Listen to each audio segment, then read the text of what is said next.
l'imbroglio congolais. Hier, l'après-midi de l'imbroglio congolais peignait les intrigues difficiles à dénouer, mais qui ont noué le peuple congolais, englué dans ses qualités qu'il expose aux autres. Les nébuleuses ADF Nalu, FDLR et Banyamulenge n'ont pas fini d'immerger dans le décor de la RDC. Les erreurs politiques sont l'autre face de l'imbroglio congolais. Nous ne voulons pas ici dresser pas une liste exhaustive de ces erreurs qui continuent à drainer une foultitude de malheurs non extirpés. Nos colonnes sont ouvertes à ceux désireux de participer à allonger cette liste, sans passion. Un autre pan terriblement droit et effrayant de cet indécent imbroglio se trouve dans le registre intitulé « Les impunis ». Parler des impunis, c'est d'abord parler de l'impunité en RDC. Les Congolais sont conscients de l'existence du phénomène qui les surprend, complètement désarmés, impuissants devant des criminels arrêtés le matin, avec tambour et trompette, puis relâchés la nuit, en catimini. Comme le disait un rapport méticuleux et un brin tendancieux, en République du Congo, commettez un crime, on vous prime. L'impunité, c'est la justice, malade de ses acteurs, malade de ses justiciables, du moins ceux qui le sont, car il y a des citoyens congolais au-dessus de la loi. Ils sont intouchables pour avoir été Premier ministre avec une immunité jusqu'à leur mort, leur garantissant une vie sans être déférés devant les cours et tribunaux ou devant la Cour constitutionnelle qui les lavera sans rechigner. D'ailleurs, la République démocratique du Congo a une constitution qui protège les impunis, les détourneurs des deniers publics, les escrocs internationaux, reconnus comme propriétaires des comptes offshore. La bonne constitution congolaise des vainqueurs de 2006 accompagne tous les malfrats politiques dont la contrition demeure dans leur statut d'anciens sénateurs, d'anciens ministres, d'anciens députés, d'anciens délégués généraux. La pépinière des impunis, c'est la primature avec certains de ses anciens locataires, l'Assemblée nationale, le Sénat, le gouvernement, les entreprises publiques et d'économie mixte. La présidence s'octroie aussi un siège dans cet amphithéâtre maudit, car les conseillers et autres notoriétés entourant le chef de l'État sont parmi les illustres impunis, confortablement assis dans cette loge de blanchiment. Et le peuple dans tout ça. Il n'est pas inactif. L'exemplarité n'étant pas à la mode, il y va de sa survie et il se comporte comme le dernier des filous. Il brime les plus faibles, il détrousse les démunis, il viole les innocents et exploite les moins avertis.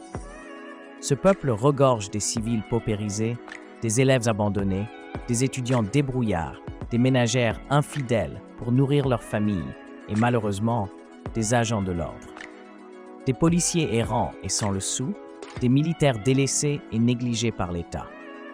Ils se rabattent alors sur ceux qui n'ont plus besoin de leur protection, noyés comme eux dans les eaux saumâtres de la désolation. L'impunité est parmi les grands démotivateurs de l'effort national, du courage militaire au front, de l'engagement des enseignants dans les établissements scolaires, universitaires et autres, de l'ardeur patriotique dans les partis politiques et de la confiance faite aux autorités. Le phénomène est de plein pied dans le domaine de la justice et concerne, dans ses premières lignes, la corruption, la violation des lois de l'État et des droits humains. Dès que la culpabilité de ceux qui vont à l'encontre des lois est établie, il est impérieux que justice soit faite. Dès lors qu'elle ne l'est pas, les impunis se promènent sans considération des lois, sans aucun égard pour les citoyens de tous les niveaux sociaux. Ils ne s'embarrassent pas de la morale du pays. Les impunis entretiennent la corruption endémique qui gangrène lentement mais sûrement la société. C'est pourquoi, dans l'état où le président Tshisekedi l'a trouvé et que son premier mandat a conforté, il faut des triceps d'acier au ministre de la Justice et garde des Sceaux, Constant Mutamba, pour enrayer le mécanisme mafieux installé depuis des décennies. Les impunis narguent l'État et insultent le peuple. Ils sont les agents d'une dépréciation de la justice congolaise, remise en cause devant les multiples obstacles pour accéder à la vérité. Ils sont les gâchettes des actions annihilant toute réparation aux violations qu'ils ont commises. Parmi les impunis, les politiciens se taillent une place confortable. Ils ont l'armure de l'État et s'en servent sans vergogne. Les gouverneurs des villes du Grand Congo se nourrissent à l'escarcelle de leurs entités, au mépris de leur gestion découverte au spectacle des rues sales et jonchées d'immondices, et au regard des taxes collectées qui ne produisent aucun impact avantageux sur le bien-être des citoyens. Les députés véreux, ils volent l'État avec des émoluments épais dans un exercice parlementaire qu'ils rendent poussif et inefficace. Les sénateurs n'ont pas de scrupules quand le Sénat est le dernier retranchement d'impunité après leur longue pérégrination dans la sphère politique où ils ont enfermé plusieurs cadavres dans des placards. Ces messieurs et dames du Parlement congolais, qui ergotent pour la forme populiste et ne sont pas fichus d'accoucher mensuellement une loi, ils se lavent à la sueur et au sang des Congolais et Congolaises. Les ministres qui initient des projets colossaux pour en retirer des commissions font partie du club que le régime actuel du président Tshisekedi ne doit pas favoriser, au risque de se faire harakiri. Les impunis, ce sont ces militaires de l'armée régulière et tous ces groupes armés des Congolais qui, au fin fond des localités à l'est du pays, en guerre, se rendent coupables des tueries, des viols et autres violations des droits humains. La justice militaire doit reconnaître que des milliers d'impunis portent l'uniforme et la menace pèse sur le peuple d'où ils sont issus. Ceux qui échappent au club des impunis vont en prison. Ils sont soit parmi les plus faibles, soit parmi les plus indécrottables. Beaucoup d'impunis sont connus. Ils se pavanent, s'affichent sur les réseaux sociaux. Ils ne se cachent plus. Ils ont dans leur poche un magistrat, un avocat, un juge, un procureur. Ils se baladent avec le pouvoir judiciaire. C'est aussi cela, l'imbroglio funeste de la RDC. Ce temps longtemps constant doit changer, Monsieur Constant. Notre dernière intrigue dans cette pièce dramatique concerne les 4 cas. Vous avez peut-être deviné les noms de ces personnes au parcours trouble et au dessin inachevé présents dans l'espace politique de la RDC. L'évocation de leurs noms donne quelquefois le frisson et pour cause. Commençons par Kabila, l'ancien chef de l'État congolais. Après 18 ans, à la tête d'un pays aussi grand et riche comme la RDC, il quitte son pouvoir avec des preuves accablantes des détournements monstres, qui lui ont permis de se taper des dizaines de magasins d'alimentation à Kinshasa et à Lubumbashi, avec comme prête-noms des Libanais, des Indiens et des Pakistanais. Il a une propriété aussi vaste que la commune de la Gombe et des richesses en immobilier dans certains pays d'Afrique. Milliardaire taciturne, politicien sans charisme et indifférent au gouffre dans lequel il a plongé pendant 18 ans, un pays aux dimensions continentales, il reçoit en guise de récompense pour cette destruction latente un pactole mensuel de plus de $600. Son nom est fréquemment cité dans les tanières des rebelles du M23 qu'il financerait. Ces maisons disséminées dans les provinces du Congo, particulièrement au Haut-Katanga et dans le Nord Kivu, abriteraient des caches d'armes et des terroristes qui auraient décampé depuis.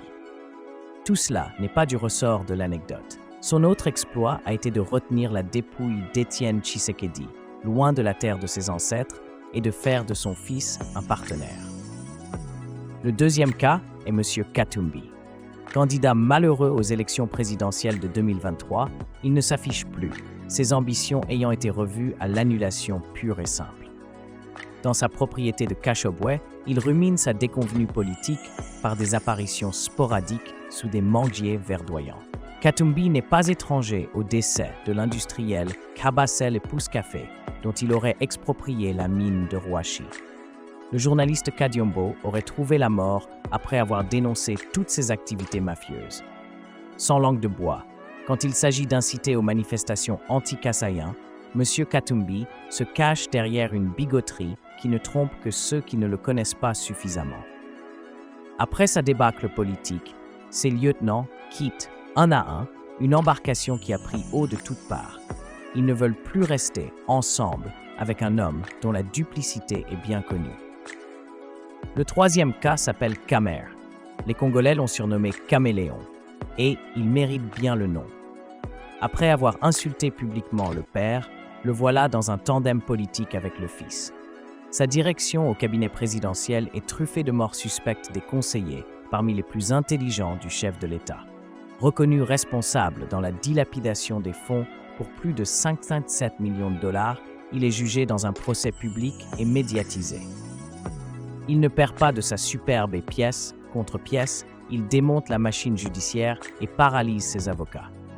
Un court séjour à la prison de Makala et il refait surface comme ministre de l'économie. Il ne fournit aucun effort mémorable et finit par se retrouver au sommet d'une institution de la République. Adoubé président de l'Assemblée nationale, il reprend son jeu des commandes et de commissions, mais se retrouve vite recalé, puis rattrapé par l'opinion publique qui le tient à l'œil.